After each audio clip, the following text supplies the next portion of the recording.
Yo, what up? How's it going? And welcome back for another video. In today's video, I'll be showing you guys my top 5 biggest noob traps in TFT Set 6. Now, I made this list based off of questions I've been asked over the past year and questions I see other streamers, other high elo players get asked by their chat or by other players.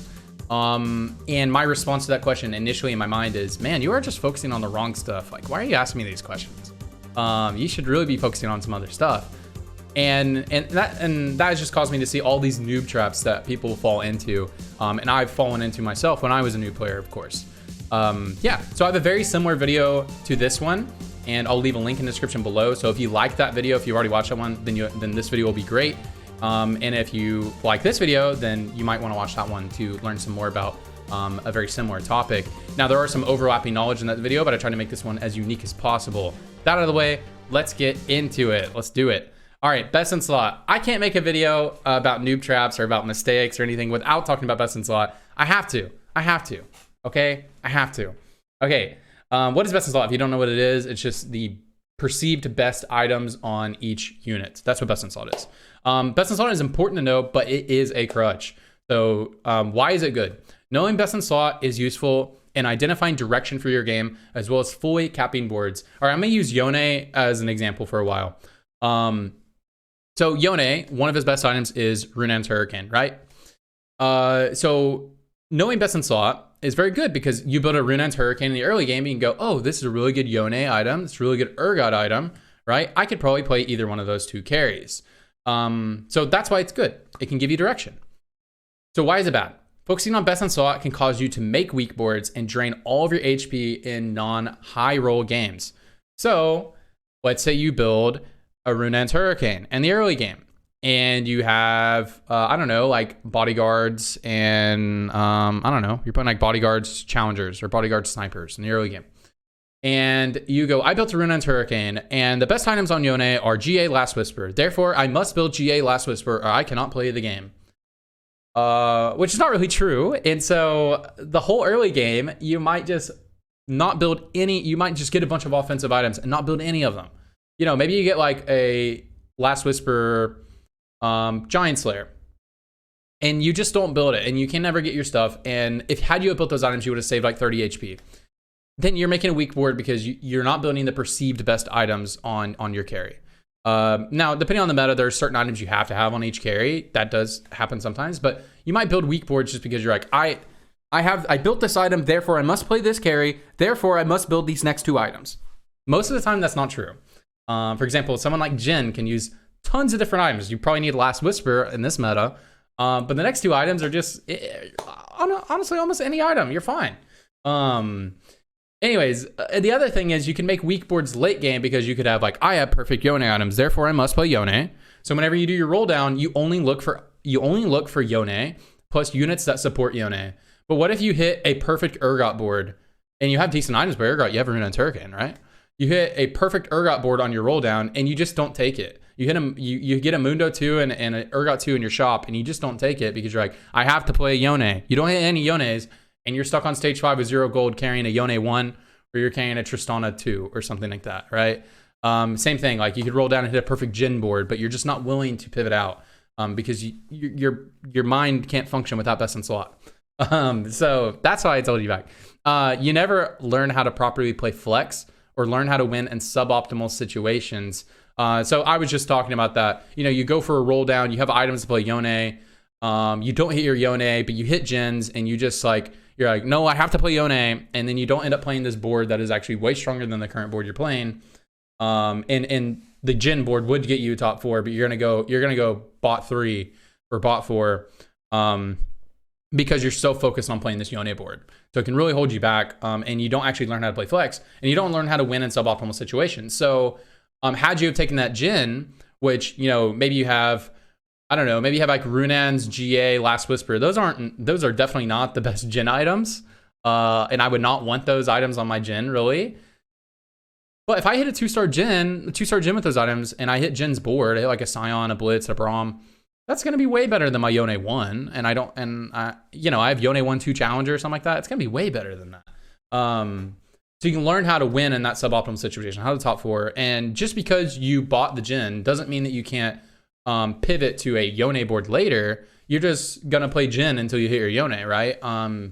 And if you're so focused on like, I can only play Yone with these items, then you will never make that decision and it'll hold you back big time. You're never actually pivoting, you are just transitioning. Pivoting is an important basic game fundamental. So depending on who you ask, people have their own definitions of pivot and transition, but I'm gonna tell you mine. And it's my video, so we're talking about mine. Okay, so transitioning to me is going from comp A to comp A2. So what I mean by that, you have like sniper bodyguards, right? You're playing your Sonic carry, and then you transition to Jin. You're still playing snipers bodyguards. You just upgraded to the better versions of bodyguards and the better versions of snipers, and then you added additional units around that, right? So it's version A to version A2. And then pivoting is going from version A to any letter in the alphabet, you know, A to B or A to C, A to, you know, you get it. So, you know, I have like a sniper bodyguard board, and then I end up transitioning to a bruiser Chemtech twin shot board. That's an actual pivot, right? And so you'll never actually learn pivoting because you're so focused on, I have bodyguards and snipers and Jin items. Therefore, I must play snipers and bodyguards with Jin as my carry. Which, you know, that would be the best situation, but maybe you have to play Urgot. You know, maybe you only hit Urgot. You have to play him. So figure out how to play him. And if you don't practice figuring out how to play him, you will never learn and you'll be held back in about 50% of your games. Okay, pre-leveling. You don't need to pre-level every single game. So what is pre-leveling? If you don't know what pre-leveling is, it's paying to win within 2 XP of a level up, or paying to within 2 XP of a level up to force an automatic level up when the next round begins. Okay, why or why not pre-level? Why is it important to do it? You pre-level to gain access to upgraded shop odds on the following turn. You do this in the early game if there are 2 or 3 costs that you need for your board that are really critical for your board. So maybe you like really need, maybe you get like a scrap emblem in the early game and you have like a Ziggs 2-star and like an Ezreal pair. You know, that'd be a situation where maybe it's a good idea to pre-level on the 3rd creep round, right? Because you really want to hit a Trundle, a Blitz, and an Echo because you're trying to play around scraps. So that'd be a situation where it's pretty decent to do that, because the best way for you to upgrade your board isn't an Ezreal 2-star. It's actually hitting an Echo. Echo, Blitz, or Trundle, which would give you 4 scrap, right? So that is the best, you know, that would be a good situation to do it, right? You shouldn't pre-level in most circumstances when you don't have an upgraded 1 or 2 cost to build your comp around. So what I mean by this, like let's say your opener is like a Twisted Fate. You have a Twisted Fate pair, a Darius pair, and a Ziggs pair. That's your opening. Yeah, that's your opening. And you have a Poppy on your bench or something like that. Or maybe, you know, you'd like to hit a Blitzcrank. What is going to upgrade your comp the most? And a TF 2-star and a Blitz, or TF 2-star and Darius 2-star, or adding or getting a chance to having a Blitz 1 on your board next turn. You know, you don't have a Blitz on your bench right now. You're just playing for a chance to hit a Blitz or hit a Leona. What is going to upgrade your board? It is most certainly the Darius 2-star and the TF 2-star. So you should probably not pre-level. But you'll see a lot of players pre-level because they're trying to play both sides. Like, oh, I still have decent odds to hit my TF and Darius. And then I'll get odds to hit Blitz. So you're playing both sides, but that's just not really how it works. You're like trying to high roll. So most of the time in that situation, you shouldn't level up. And if you don't level up, if you don't pay for the pre-level, and then if you don't hit your Darius and TF and you be like, well, I didn't hit my Darius and TF, that was unlucky. Well, you could just play 3 loss into getting carousel priority. You get an extra gold for getting a 3-cost unit from carousel. You can get an upgrade that way. You get a Leona from carousel if you really need it. So in that situation, it's almost always best to not pre-level because the odds of you upgrading your TF and Darius are very high. And then even if you don't, you can just take a loss streak, make extra econ, and they get carousel priority. So in that situation, it would almost always be better to pre-level. So you got to learn how to pre-level, learn how to not do it. I think a lot of players pre-level too often, and it just takes a little bit of practice to get better at. Okay, making econ versus health. This is a very complicated topic, and I'm probably going to butcher it in this thing. I have a whole video on this topic, and I talk about this topic a lot because it is very important but very nuanced. So I'll try to do my best on this one slide. Should you make 10 gold or hold a unit? First, what you need to understand is health and econ are exactly the same resource. I have a whole video on this topic. Yeah, it's the same thing. You should think about your health and econ as the same thing. And that's all I'm going to say for this video. Very complicated topic. Before selling a unit to make 10 gold, you need to ask yourself a few questions. does this unit fit into my build next level? So, you know, if you're playing that Blitz TF Ziggs build, you know, your next level that's going to be really good for you as a Blitz, right? How much does this unit upgrade my board? Are there better or comparable units I can hit? And how much gold would I pay to have this unit? So let's use Blitz as an example. Does this unit fit into my build next level? I'm talking about the Arcanist Blitz, Arcanist Bodyguard opener with Scrap as well, right? Yeah, Blitz is our next level. At level 4, we want to play Blitz, right? Or level 5, we want to play Blitz, whatever. How much does this unit upgrade my board? Quite a bit. Are there comparable units that I can hit? Yeah, there might be. Maybe it's a good game to play Syndicates, right? Maybe you have a chance of hitting, you know, you have a equal chance to hit a Zyra and a Blitz. You could also just play a Poppy. You could play a Leona. And, you know, Blitz might be your best, but if there's really comparable units, is Blitz worth 4 gold? You need to ask yourself, how much gold would I pay to guarantee I have Blitz? Is he worth 4 gold? Because that's what it's going to cost you not making 10 Econ. It's going to cost you anywhere from like 4 to 8 gold throughout the game. Is he worth 4 gold? Maybe. Maybe he is. But the important thing is you need to be asking yourself these questions. You know, if you need one Arcanist and you have you have 3 Arcanists like with a heart, you have TF Ziggs, and you want to play 4 Arcanists, you have a Swain on your bench. How much is that Swain worth to you? Is it worth losing 4 gold for when you have a good chance of hitting a Swain, Malzahar, and a Vex? Or maybe you could just play around bodyguards instead. Is it worth? You need to ask yourself those questions. I'm not going to tell you if it's worth or not. It really depends on the game. But it's really important that you ask yourself, how much gold would I pay for this unit? And if you're not willing to pay 4 gold to hold a unit in the early game, then maybe it's not good to hold that unit because there's comparable units you can hit. So just think about that. Very complicated topic, yeah. If everything indicates that making 10 gold is good, then by all means do it. But if that unit is critical to your next level board, then it is usually best to keep the unit to sacrifice Econ for future guaranteed health. So an example of this, your next board is going to be 4 Scrap. You have an Echo on your bench. You're already playing the three early game scraps. Like, you know, you're playing like Blitz. You're playing like Blitz Ziggs and Trundle. And your next level is going to be Echo. But it could be Ezreal. How much better is Echo than Ezreal? Echo is a lot better than Ezreal, like at 1 star, right? They're both 1 star. You're not going to carry your Ezreal. Echo is way better than Ezreal. So maybe Echo is worth 4 gold, you know, because he's just so much better than Ezreal. So that might be a situation where that is good, you know, but if they're close, like, you know, Swain, Vex, Malzahar, maybe you should sell it. Not saying that you should, but maybe you should. Just ask yourself those questions. Okay, item priority. This is another complicated topic that I have been thinking about making video on for a long time, but it is a complicated topic, and I want to do a little bit more thinking on how I want to present this information in like a long form video, but very complicated topic. So let's talk about item priority, and I'm going to just talk about how I see item priority, but this is how it works in the game. The way item priority works, each player has their own individual pool of items they can natural. So I'm talking about naturaling. That means items that you get from PvE, from creeps. Items that they can natural.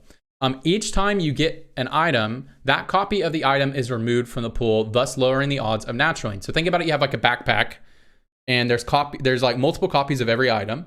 And, you know, early game, you natural a sword, you pull a sword. That sword is now permanently out of your backpack. So now you have a less odds of getting swords versus the other items. You can conceptualize it like that. I don't know if it exactly works like that, but it's very important to conceptualize it like that. That component, and increases the odds of receiving different components in the future. So how do you play around this, knowing that if you get a sword from creeps in the early game, you are less likely to get it the rest of the game? It doesn't mean that you won't, but you should play around those odds. So your first 2 components can give you clear direction for the rest of the game. Example, you take a rod or tier equals playing AP. So the items that you can take from carousel can give you a lot of direction in the early game. So yeah, like I just said, you take a rod or tier, or maybe you take a bow or a sword. You know that you already have one, and that you're probably going to natural another copy of that item. So you took a bow, you know that you know that you're probably going to natural another bow, at least one, maybe you natural two. So since you took a bow on the first on the first carousel, you should be thinking about, I should be playing boards that support multiple bows. Or if you're not going to play a board that supports multiple bows, maybe take a bow and like you just get really good AP opener. You start to get some AP items later. You need to think about, how am I going to get rid of two bows? Because you got the bow that you took at the beginning of the game, and then you need to get rid of a second one. So you need to be thinking about, what's the best way for me to get rid of this? So when mapping out a game, ask yourself a few questions. How many of each component do I need? What item is critical to my build? How many of each components have I already naturaled?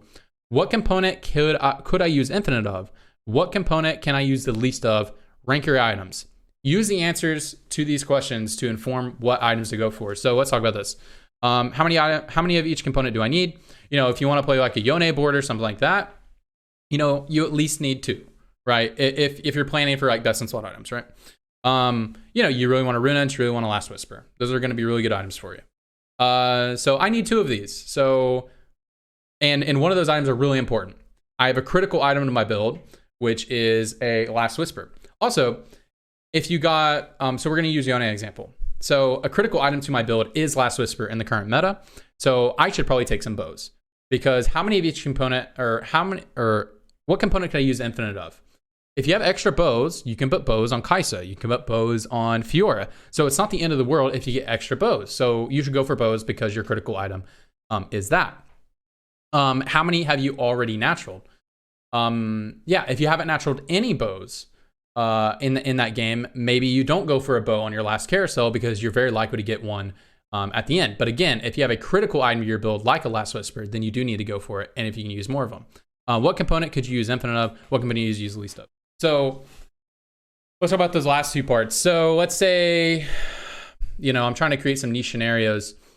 You're going into your last creep round. You already have best items on your Yone. And you'd really like a redemption on, I don't know, your Braum or something. Like he has a belt, and you already have like, I don't know, for whatever reason you want to build a redemption. But your build can't support multiple tiers, and you haven't naturaled any tiers yet. Should you take a tier from the last carousel? Probably not, because you have decided you cannot use multiple tiers on your board. For whatever reason, you can't. You know, I'm just creating a random scenario. For whatever reason, you can't use tiers, but you do need one. And so you end up taking a tier from the last carousel, and then you end up naturaling two on the last creep round, because your odds of getting a tier are very high because you haven't naturaled any the whole game. So that'd be a situation where it's probably not good to take a tier, because like, what is a comparable item I could build with a belt on Braum? Well, I could build a Warmogs, I could build a Sunfire, I could build a Zephyr. You know, those are all fine. So yeah, you need to think about it, and then rank your items on how important they are. You know, in the same scenario, Last Whisper is incredibly important. So even if you haven't naturaled a bow or a glove, and you just need one of those components on your last carousel, you should probably go for a bow or a glove, because that item is the most important item for your build is Last Whisper. So you need to grab the components for that, even if you haven't naturaled it. Cool. Now this is just playing around. Obviously you'll get those games where you get like weird odds where you take a sword at the beginning of the game, you don't get any swords the rest of the game, and you natural 5 tiers. That can happen sometimes, but that is unlikely. You plan for the likely scenarios, and if you get more dog, you get more dog, you know, whatever. But anyways, this is a very complicated topic. I hope I explained this well. And I hope you guys learned from that one. Okay, Salvage Games. This is the final topic. So not every game is winnable. So first, to be clear, you can learn from almost every single game, even games that you get more dogged. The lower rank that you are, the more impact your decision making has over the outcome of the game.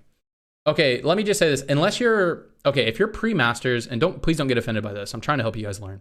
If you're like pre-masters, and if you're pre-masters, unless you have locked yourself into a build, you probably actually only, in your game, you probably actually only get mort dogged about 5%, 2 to 5% of your games, where you like really actually get so unlucky that top 4ing is extremely difficult. And the way that I can prove this is if you have any challenger player actually try hard and do an account from unranked to masters, they'll easily have a 95% top 4 rate or 100% top 4 rate. You know what I mean? So that is obviously they're using their skill, and their RNG had nothing to do with their ability to win games. I just watched Robin and Ramblin last night. They were upgrading their duos account, and they were playing against Diamond Master players, and they had 100% first place rate in duos, and they were in hyper tier. So like, you know, RNG had nothing to do with that. Obviously the players are more skilled, but the point I'm trying to make is the lower the rank is, the more your skill can have impact over the game. Okay, but sometimes you do get more dog. Obviously, if you're in platinum, you are a platinum player. So you will get a perceived mort dog more often. You know, and so you will get unlucky, right? And you need to plan around this. So let's be realistic about your chances of top 2, top 4, top 6. So let's create a scenario. Let's say you lose streak into like, all right, I have perfect time to play Shaco. I want to play Shaco. You roll to 0. You don't 2-star your Shaco. You're on 4-1. You roll to 0. You have 40 HP. You don't hit Shaco. You only have a Shaco 1. You have a Shaco pair, and you're 0 gold now. You hit your assassin board, but you haven't 2-starred your carry. Now, what do you think your chances are of top 2ing that game? You're level 7, 0 gold, 4-1, 40 HP, Shaco 1. It's probably like 2%, you know, unless you're extremely low elo. What is your chances of top 4ing? I don't know, like 20% maybe? Maybe lower? What is your chance to top 6? Maybe that might be 70% if you play very aggressively. So sometimes the best decision to make is going to be the worst decision for top 2 and top 4, but is the best decision for top 16. So if I was in that scenario, what I would do is I would roll to 0 every single turn and just be content that I'm playing for 6th place and be hyped when you get 6th place, right? I mean, you got Mort Dog, so you're upset. But you know, the only way you're going to top 4 is by econing up and then rolling down. But I don't know, you have anywhere from like a 5 to 20% chance of that actually working out. But if you just play crazy aggressive, you might have like a 70 to 90% chance of top 6ing if you just play crazy aggressive for the rest of the game. Because some other players in your lobby undoubtedly will not be playing that aggressive. Even in the same situation as you, the lower elo you go, you might be in platinum. Someone else in that situation might not make that decision. They're going to go 8th because they're going to try to play for top 4 while you're playing crazy aggressive. They rotate into you and you're playing aggressive. Maybe you upgrade your Shaco now.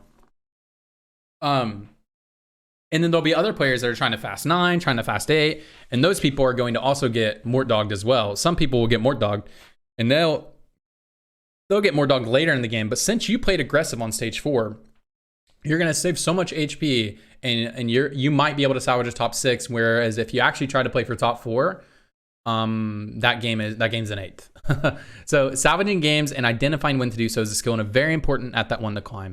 So very important to climbing, very important if you want to play in tournaments, can help your tournament average and stuff like that. So it's really important. Just be very realistic after you do a roll down. What are my chances for each of these placements? And then play for whatever is the most desirable outcome. You know, I'd rather play for a 70 to 90% chance of top 16 than play for a 5 to 20% chance of top 4. That is just my opinion. I would much rather do that. And if you do that more consistently, you can salvage a lot more games. All right, guys, in conclusion, that was the end of the video, I think, yeah? In conclusion, best in slot, don't let it be a crutch. It's important to know. It's important to look that information up, but don't be held back by it. You don't need to pre-level every game. This does take some time to learn. Has a little bit of nuance when you should pre-level. But again, rule of thumb, if you don't have upgraded units, don't pre-level. But again, there is some more nuance to that. Cool. Making econ versus health. Just ask yourself all of these questions whenever you're deciding to sell a unit or buy a unit in the early game. How much is this? How much gold would you pay for this unit? And if you would pay 4 gold for the unit, keep the unit. At least that's like the number I think of. Item priority, guys, you need to make sure that you get good items for your build, but also make sure that by going for those good items, you don't make the rest of your items terrible. And really think about item priority as a concept. Doesn't always work out like item priority should, but you need to keep that in mind whenever you're picking your items. This is something I think about like 20 times a game. Very important concept. Salvaging games. Remember, guys, sometimes you need to play for top 6, and that's fine. And then you just go next game, right? Okay, that's gonna be it for the video. I appreciate everybody who came by today. And I hope you guys learned a lot. If you did, please let me know in the comment section. I look at every comment. I respond to all the positive ones. I don't respond to negative comments. Just don't want that in my life. And yeah, so I respond to all the positive comments or just any questions. I try to respond to all of them. And if you like the video, please like the video. It'll help it get out to more people, help me out on YouTube. And if you guys want more of me, I post multiple times a day on twitter.com/TrajanTFT. And also I stream, I used to stream 5 days a week, but I'm kind of taking a break from streaming. I just kind of stream, you know, once or twice a week, just whenever I feel like it, at twitch.tv/TrajanTFT. That is the best place to ask me questions and just kind of hang out. We just vibe out over there, just have a good time. We don't take things too seriously. But that's a great place to ask me questions and to hang out and kind of get to know other people in our community. So I think that's a great place to do it. Anyways, appreciate all of you guys. I hope you have a good night, have a good day, and wherever you are, I just hope you're doing well. Bye-bye. See ya.